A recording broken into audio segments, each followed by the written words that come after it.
کہ اے محبوب علیہ السلام کی بیویوں، آپ کا مقام لوگوں میں سے ذرا امتیازی ہے، سو تقوی اختیار کرو، غیر محرم مردوں کے ساتھ نرم لہجے میں بات نہ کرو،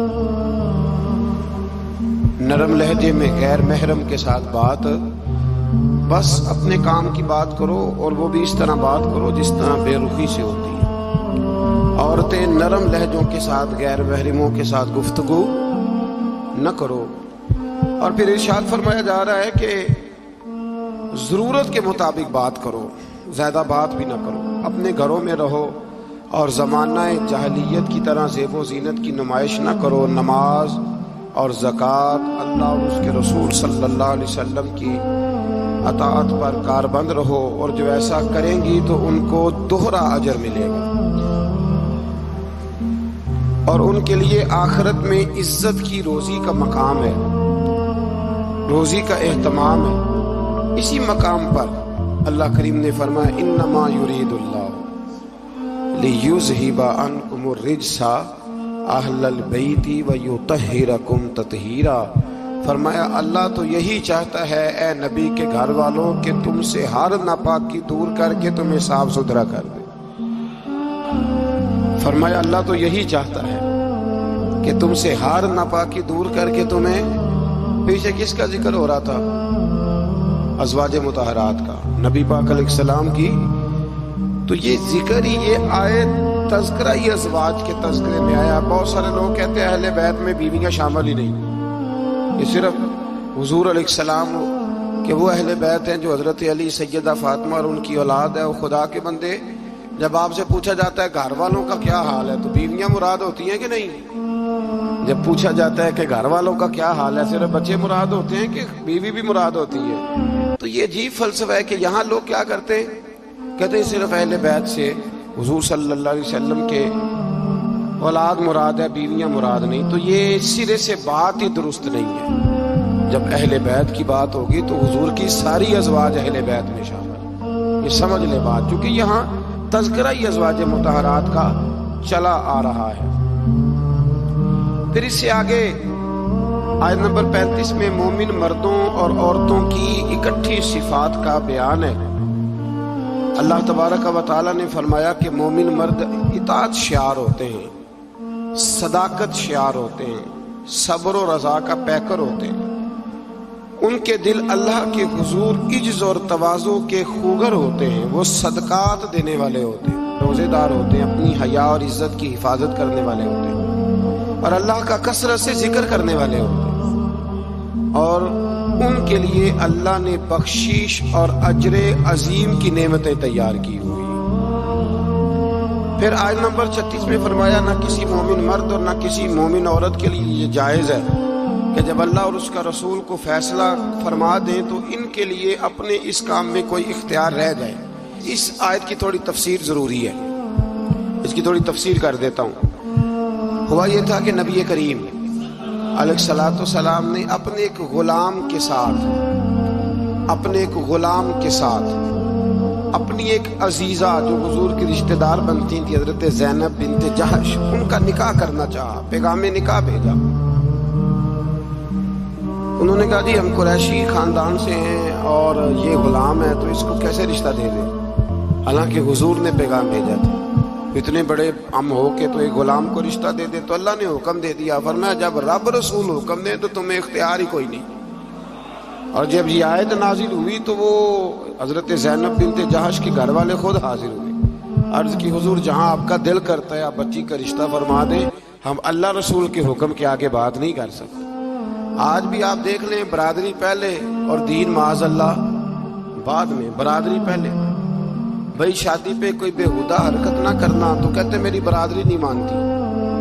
یہ بڑا خطرناک جملہ ہے، یعنی ایک طرف نبی پاک کی شریعت اور دوسری جانب برادری، تو یہ مطلب آپ اندازہ کر لیں کہ یہ بات کہاں تک جاتی ہے۔ آپ نے اس میں سے اختیار کسے کیا؟ ہماری برادری وہی ہے جس برادری میں حضرت بلال حبشی شامل ہے، حضرت صہیب رومی اور عمار یاسر شامل، وہ ہماری برادری ہے۔ ایک ہو مسلم حرم کی پاسبانی کے لیے، اللہ توفیق عطا فرمائے۔ پھر اس سے آگے آیت نمبر 37 سے یہ مسئلہ بیان ہوا ہے کہ جو منہ بولا بیٹا ہے وہ حقیقی بیٹے کے حکم میں نہیں ہوتا، وہ حقیقی بیٹے کے حکم میں نہیں ہوتا۔ وہ میں پیچھے بھی بتا چکا ہوں۔ ہوا یہ تھا کہ ایک منہ بولے بیٹے نے طلاق دی تھی، تو نبی کریم علیہ السلام کے وہ منہ بولے بیٹے تھے، تو ان کی زوجہ سے حضور نے نکاح کرنا چاہا۔ لوگوں نے کہا کہ یہ تو یہ والا معاملہ ہے، تو فرمایا وہ جو منہ بولا بیٹا ہے وہ منہ بولا بیٹا ہی ہوتا ہے۔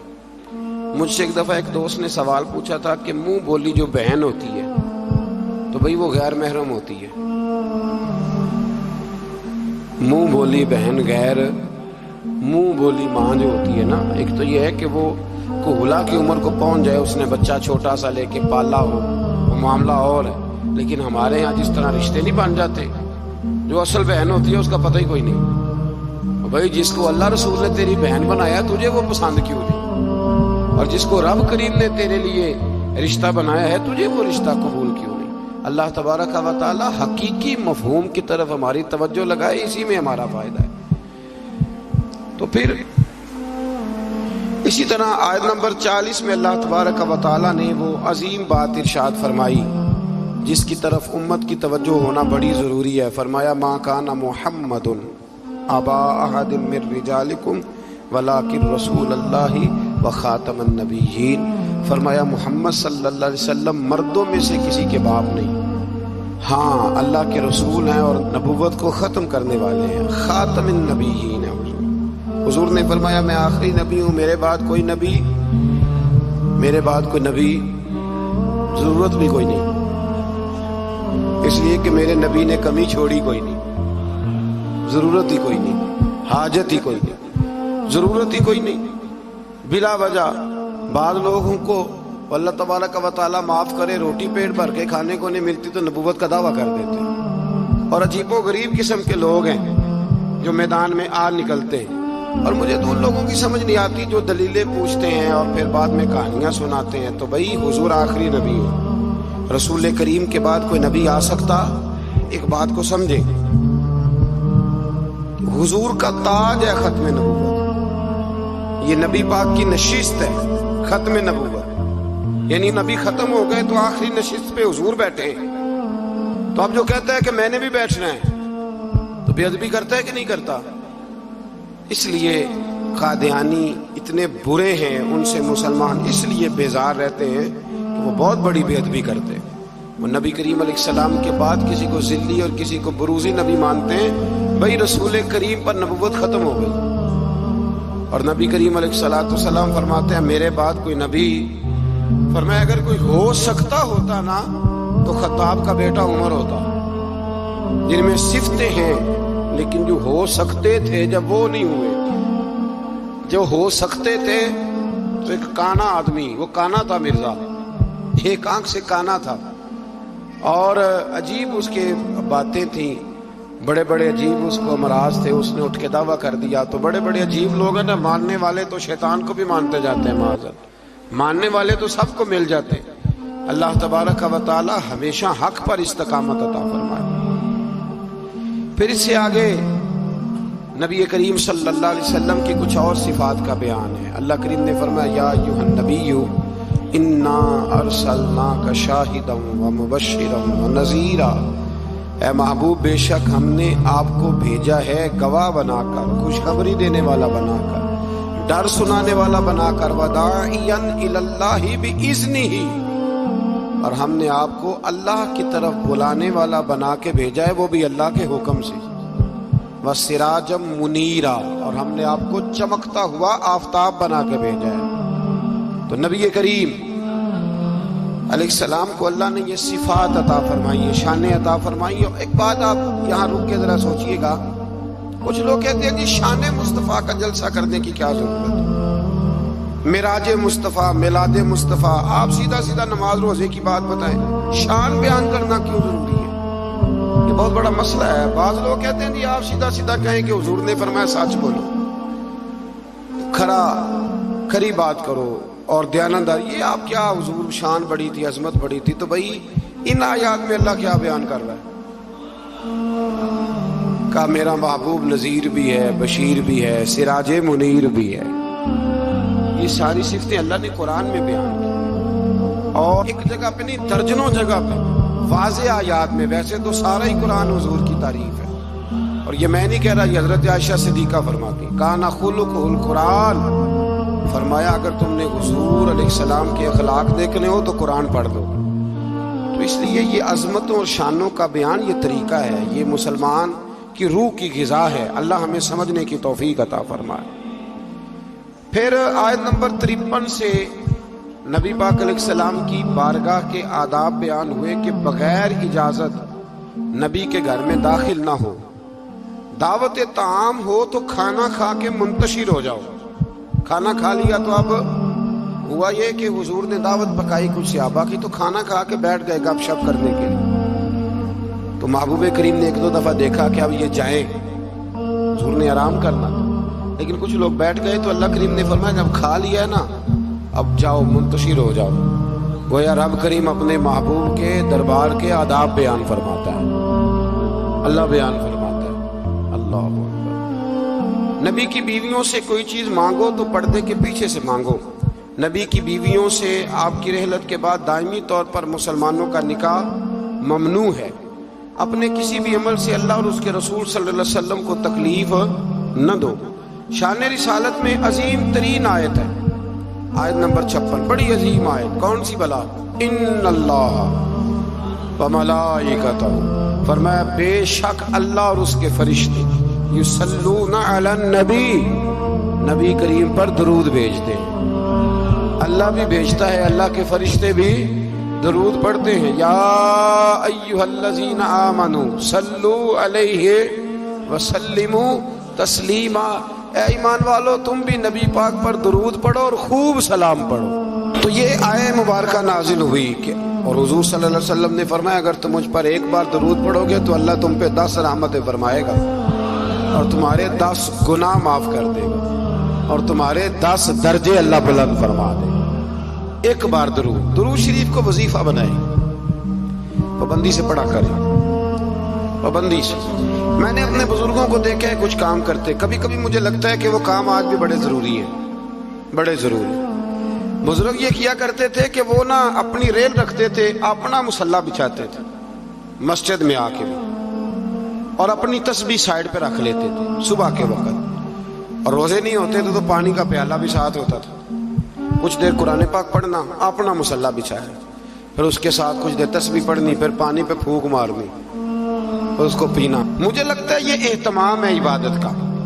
میں دوستوں سے کہا کرتا ہوں کہ ہاتھوں میں تسبیح رکھ لو، تسبیح ہاتھ میں ہو تو چلتی بھی رہتی ہے۔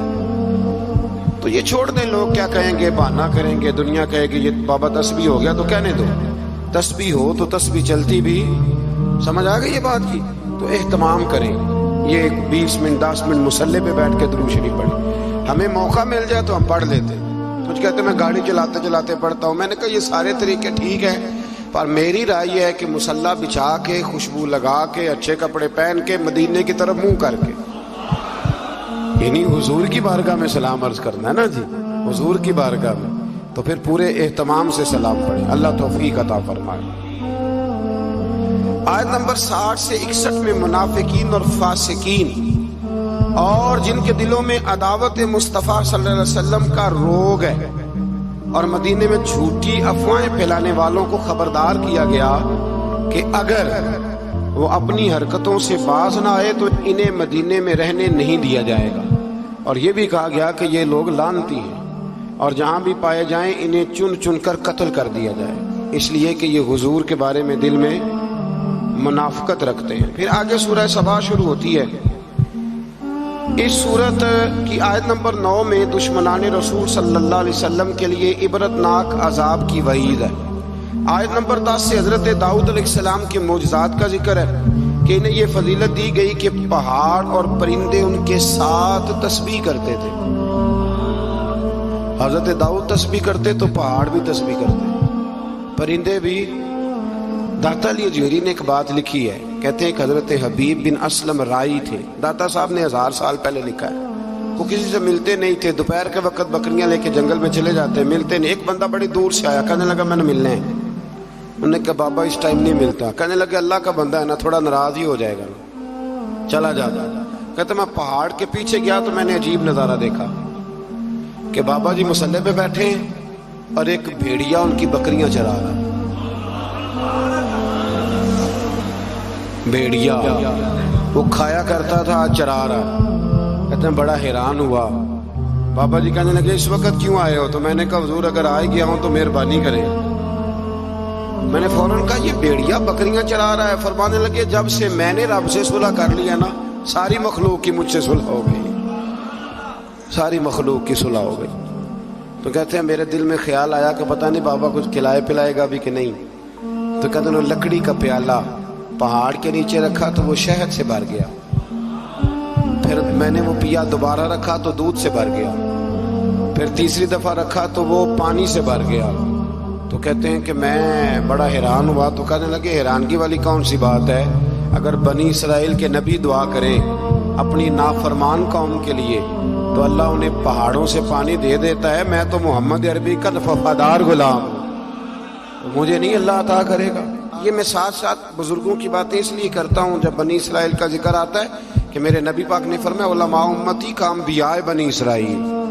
میری امت کے علماء اولیاء بنی اسرائیل کے نبیوں کی طرح ہوں گے.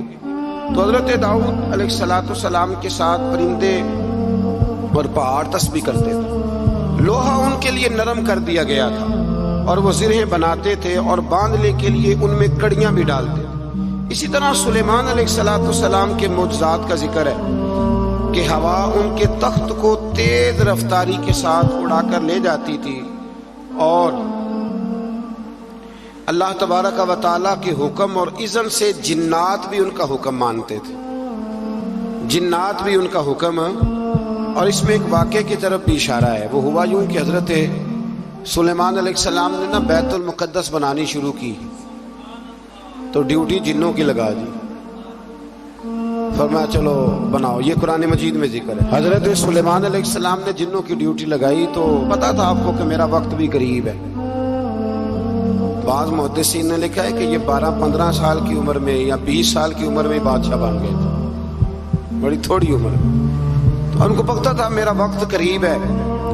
تو بیت المقدس جو ہے اس کی تعمیر کا آغاز تو کیا تھا حضرت داؤد علیہ السلام نے, ان کے والد نے. وہ وصال کر گئے تھے, ان کو وصیت کر گئے. حضرت سلیمان ہم اس کو انہی بنیادوں پر بنا رہے تھے تو ڈیوٹی لگائی جنوں کی کہ بناؤ.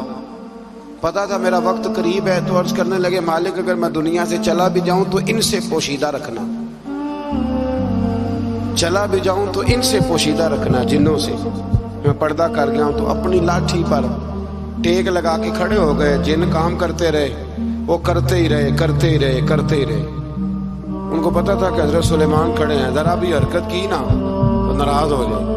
کچھ نے لکھا ہے کہ کئی مہینے بیت گئے. حضرت سلیمان کھڑے ہیں. جب کام مکمل ہو گیا نا تو پھر اللہ نے حکم دیا زمین کو کہ سلیمان کو نہیں, ان کی لاٹھی کو تو کھا جا. تو پھر لاٹھی کو زمین نے کھانا شروع کیا. وہ لگ جاتی ہے نا کچھ چیزیں لکڑی کو جو کھاتی ہیں, نے کھانا شروع کیا تو ڈنڈا ٹوٹا تو آپ زمین پہ تشریف لائے. پھر جنوں کو پتا چلا کہ حضرت سلیمان تو وصال کر گئے. کتنی دیر ایسا رہا. اللہ تبارک و تعالی کتنے مہینے نبی, یہ قرآن مجید پڑھ رہا ہوں, آپ 22ویں پارے کی تلاوت کریں تو اگر حضرت سلیمان کتنے مہینے انتقال کے بعد بھی کھڑے رہیں تو ان کو کچھ نہیں ہوتا, تو بتائیے نا پھر حضور کا وہ فرمان کتنا حق اور سچ ہے کہ اللہ نے حرام کر دیا ہے زمین نبیوں کا وجود کھاتی ہی نہیں. ان اللہ حرم علی الارض ان تاکل اجساد الانبیاء فنبی اللہ حی. فرمایا اللہ نے حرام کر دیا ہے زمین پر وہ نبیوں کے جسموں کو کھاتی. اللہ کے ہر نبی زندہ ہیں اور وہ رزق دیے جاتے ہیں. اللہ سمجھنے کی توفیق دے. پھر آیت نمبر 22 سے مشرکین کے باطل معبودوں کی بے بسی کا بھی ذکر ہے اور یہ کہ اللہ تعالیٰ کے حضور اس کے اذن کے بغیر کسی کو شفاعت کی مجال نہیں. عرض کریں گے وہ اللہ تبارک و تعالیٰ کی اجازت سے کریں گے. آیت نمبر 28 میں رسول کریم علیہ السلام کی رسالت عامہ کا ذکر ہے. عام رسالت ہے نبی پاک کہ آپ کی دعوت پورے عالم انسانیت کے لیے اور یہ سارا عالم انسانیت آپ کی امت دعوت ہے. اور جن خوش نصیبوں نے ایمان قبول کر لیا وہ امت اجابت ہے. ایک ہے نبی پاک کی امت دعوت، تو وہ جس کا اللہ رب ہے نا، ان سب کی طرف حضور رسول بن گیا ہے، یعنی سب کو حضور نے دین کی دعوت دینی ہے. ہاں جو دعوت قبول کر لے پھر وہ امت اجابت ہے، قبول کرنے والی. اگلی آیات میں اسی مفہوم کو بیان کیا کہ اپنے عہد کے جابروں اور متکبرین کو آخرت میں ان کے عہد کے کمزور طبقات کے لوگ یہ کہیں گے کہ ہمارے ایمان سے محرومی کا سبب تم بنے تھے. مزید بتایا کہ پچھلی امتوں کے خوشحال لوگ مال و دولت کی فراوانی کو اپنی مقبولیت کی دلیل سمجھتے تھے. کہتے تھے ہم اللہ کے قریبی ہیں اسی لیے تو اتنی مال و دولت دی ہے اللہ نے ہمیں، اس کو وہ دلیل بناتے تھے. حالانکہ مال و دولت کوئی دلیل اگر یہ قریب ہونے کا ذریعہ ہوتی تو سب سے زیادہ میرے نبی پاک کی تجوریوں میں ہوتی، یہ کوئی دلیل نہیں. اللہ نے فرمایا کہ اس کا قرب مال و دولت کی فراوانی سے نہیں ملتا بلکہ ایمان اور عمل صالح کی دولت سے ملتا ہے. اور رزق کی کشادگی یا تنگی کا تعلق کسی کی فضیلت یا بے توقیری سے نہیں ہے، بلکہ یہ اللہ تعالیٰ کی حکمت ہے کہ کبھی وہ نعمتوں کی فراوانی امتحان کے طور پر فرماتا ہے اور کبھی آزمائش میں مبتلا کر کے بندے سے امتحان لیتا ہے. آیت نمبر 40 میں اللہ تعالیٰ کے فرشتوں سے سوال کہ کیا یہ لوگ تمہاری عبادت کرتے ہیں. فرشتوں کا اللہ تعالیٰ کی تسبیح بیان کرتے ہوئے اس کی بندگی کا اظہار کیا. اس بات کا اللہ نے اس آیات میں ذکر کیا. آیت نمبر 45 میں فرمایا کہ ان کفار سے پہلے جن لوگوں نے رسول کو جھٹلایا، ہمارے رسولوں کو، ان سے قوت اور دبدبہ میں وہ لوگ زیادہ مضبوط تھے. آج جو جھٹلا رہے ہیں نا قریش والے، تو جو پہلے جھٹلاتے تھے وہ قوت اور دبدبے میں زیادہ مضبوط تھے، لیکن وہ بھی اللہ تعالیٰ کے عذاب سے بچ نہ سکے. تو جب وہ نہیں بچ سکی قومیں عاد اور قومیں سمود، اتنی تگڑی قومیں، تو یہ تو بات ہی کوئی نہیں، تو بات ہی کوئی نہیں. اللہ اکبر. آخری آیات میں فرمایا کہ روز حشر کفار کی خواہش ہوگی کہ عذاب سے نجات مل جائے، مگر ان کی یہ خواہش پوری نہیں ہوگی. پھر سورہ فاتر شروع ہو جاتی ہے اس سے آگے. تو اس کی آیت نمبر 5 میں تمام انسانوں سے خطاب کرتے ہوئے فرمایا کہ قیامت کا وعدہ حق ہے اور دنیاوی زندگی کی لذتوں میں کھو کر کہیں دھوکے میں نہ پڑ جانا. اور شیطان تمہارا دشمن ہے، اس لیے تم بھی اسے اپنا دشمن ہی سمجھو. اس سے جرانے لگانے کی ضرورت، اس سے دوستیاں نہ کرتے پھر اس کے لیے تیاری نہ کرو. یہ رمضان کے آخری دن شروع ہو جاتے ہیں تو ہمارے بچے موٹر سائیکلیں تیار کرنی شروع کر دیتے ہیں، یعنی اہم رمضان میں. مجھے کچھ لوگ کہتے ہیں کہ یہ عید والے دن بڑی طوفان بدتمیزی ہوتی ہے، تو میں کہتا ہوں کہ اللہ تعالیٰ ہمیں معاف کرے، ہوتی عید والے دن ہے پر اس کی تیاری رمضان میں ہوتی ہے. تو کتنا بڑا جرم ہے، یعنی ادھر چاند رات کا اعلان ہوگا تو ادھر تماشا لگ جائے. ہمیں احتیاط کرنی چاہیے. حضور علیہ السلام نے فرمایا تو یہ جو چاند رات ہوتی ہے نا، یہ تو مزدور کو مزدوری ملنے کا وقت ہوتا ہے. تو لوگ ہیں کہ وہ کھیل کود میں لگ جاتے ہیں. اللہ سمجھنے کی توفیق دے. آیت نمبر 9 سے 13 تک ایک بار پھر اللہ تعالیٰ کی قدرت کے تحت بارش کے نظام کا ذکر ہے. انسان کو اس کے جوہر تخلیق کی طرف متوجہ کیا گیا تاکہ سرکشی کا شکار نہ ہو، اور وہ یہ کہ مادہ کے پیٹ میں حمل کو بھی اللہ جانتا ہے، اور یہ کہ کس کی عمر میں درازی ہے یا کس کی عمر میں کمی ہے وہ سب اللہ نے کتاب تقدیر میں لکھ دیا ہے. آیت نمبر 12 سے فرمایا کہ میٹھے اور کھارے پانی کے سمندر برابر نہیں ہوتے.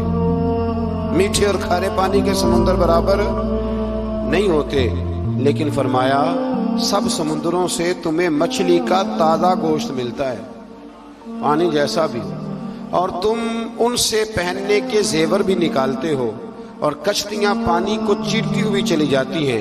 نظام لیل و نہار اور شمس و قمر اسی کے حکم کے تابع، اسی کے حکم کے. یہ چاند سورج اگر کسی انسان کے قبضے میں ہوتے تو کب سے اختلاف ہو گیا ہوتا. کوئی کہتا ادھر سے نکل، کوئی کہتا کم از کم جو حکومت بدلتی وہ تو ضرور بدلتی ایک دفعہ. یہ پچھلے لایا ہے لہذا محض اللہ ہم نہیں چلنے دیں گے. اللہ نے فرمایا یہ اللہ کے تابع، رات دن کا آنا بھی اللہ کے اور نظام شمس و قمر بھی اللہ کا. آیت نمبر 18 میں بتایا کہ کوئی بوجھ اٹھانے والا دوسرے کا بوجھ نہیں اٹھائے گا، یعنی ہر ایک کو اپنے اپنے عمل کا جواب دینا ہوگا، اور جو تزکیہ اور تقوی اختیار کرے گا تو اس کا فائدہ اسی کو پہنچے گا. پھر فرمایا انتھا